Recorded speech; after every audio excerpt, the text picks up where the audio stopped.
এত সুন্দর করে পিঠা বানাচ্ছ, দেখি তো লোভ লাগতেছে। তোমার পিঠার রেসিপিটা বলো তো, কতটুকু কি দিয়ে পিঠা বানাচ্ছ?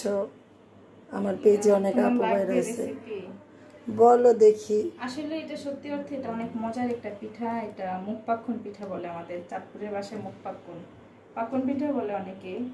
তো এটাতে তোমার মুগ ডাল সিদ্ধ করে নিতে হয়। এটা যেই ধরো হাফ কেজি মুগ ডালের মধ্যে তুমি 1 কেজি আতপ চালের গুঁড়ি দিতে পারবা। সাথে অনেকে ডিমও দেয়, ডিমও দেওয়া যায়, আবার অনেকে নারকেল দেয়। নারিকেলও মানে ব্লেন্ড করে আবার মিহি করে নারকেল পোড়ায় দেওয়া যায়। এটা গুড়ের শিরা দিলে বেশি মজা, চিনি শিরাও দেওয়া যায়, সেক্ষেত্রে টেস্ট খারাপ হবে না, ভালোই হবে। আবার ডালটা মুগ ডালটা সিদ্ধ করে আর দুধ দিয়েও সিদ্ধ করা যায়, মানে যেরকম খরচ করবো। আবার অনেকে একটু ঘি দিয়ে এটা কাইটা যখন। আচ্ছা, তুমি আজকে কিভাবে দিছো? ডোটা যেভাবে তৈরি করে ঘি দিয়েও করে। তুমি আজকে আমি আজকে নরমালি করছি, পানি দিয়ে ডালটা সিদ্ধ করছি। সিদ্ধ করে ডালটা একদম সিদ্ধ হওয়ার পরে আমি একটু ডাল ঘুটনি দিয়ে ঘুটে নিছি। তারপর এটাতে করছি, আতপ চালের গুঁড়া দিছি। তবে আতপ চালের গুঁড়াটা খুব শুকনা হতে হবে। আমি যেহেতু মেশিনে গুঁড়া করে নিয়ে আসছি, ওটা একটু গরম করে টাইলা নিছি, মানে একটা প্যানের মধ্যে টাইলা নিয়ে গুঁড়িটা একটু ঝরঝরা করে তারপর এটা কাই করছি। এতে করে পিঠার ডোটা দেখেন আমার এত সফট হয়েছে আর এত সুন্দর পিঠার ডো। এটা দিয়ে পিঠার ডিজাইনগুলো দেখলেই বোঝা যায় যে এটা কাইটা কত সুন্দর হয়েছে। তুমি অনেক গুণবতী, আমি সেটা জানি। তবে এই পিঠাগুলো কার জন্য বানাচ্ছো? ইয়াগুলো কাইটা অনেক সুন্দর। পিঠাগুলো তো বানাইছি আমার ময়নার জন্য, আমার ভাবজান আসছে, ভাবজানের জন্য, তোমার জন্য, তোমাদের জন্য, আমাদের জন্য, তোমাদের জন্য বানাইছি।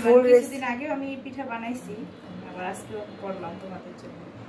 সেদিন ভিডিও কলে তোমরা শুধু দেখছো, খাইতে পারো নাই, আজকে তোমাদেরকে খাওয়াবো। অনেক অনেক সুন্দর হয়েছে তোমার পিঠাগুলি, অনেক ডিজাইনে, একদম পাক্কা ডিজাইনার। দেখেন কত সুন্দর করে ডিজাইন বানাচ্ছে। আমি পারি, তবে আর সত্যি কথা বলতে আমি পছন্দ করি। আমি কখনই এত সুন্দর করে পারি না।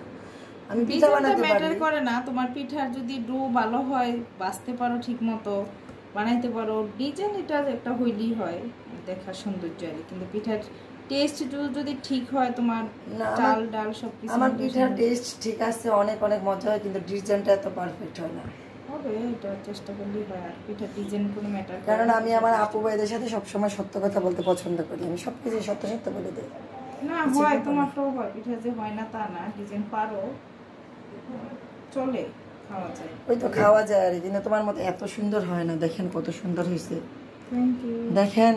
ওয়েলকাম, কি জানি বলে, তাসলিমা ব্লগসে যাবেন, সম্পূর্ণ ভিডিও দেখতে পাবেন।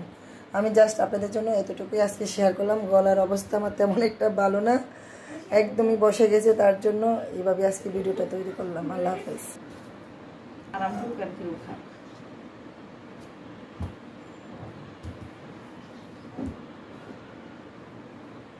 Balloon special.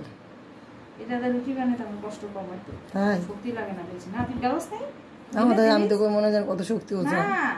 এটা তো যদি রুটি ডলা দিতে আরস, রুটি বেড়ে হয়ে জায়গা, রুটি ইয়ে হয় না, শক্তি লাগে না বেশি একটা।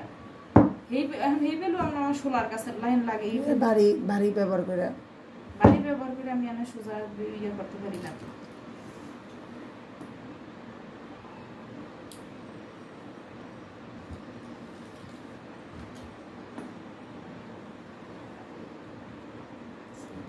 গুণবতী কাঠিটা সরান, এটা একটু সরাও, এটা দেখতে ভালো লাগে না।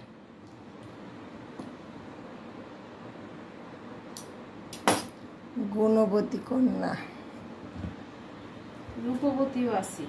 ও রূপ আছে, দেখাই দিমা রূপটা। না না না, এরূপ দেখা লাগতো না।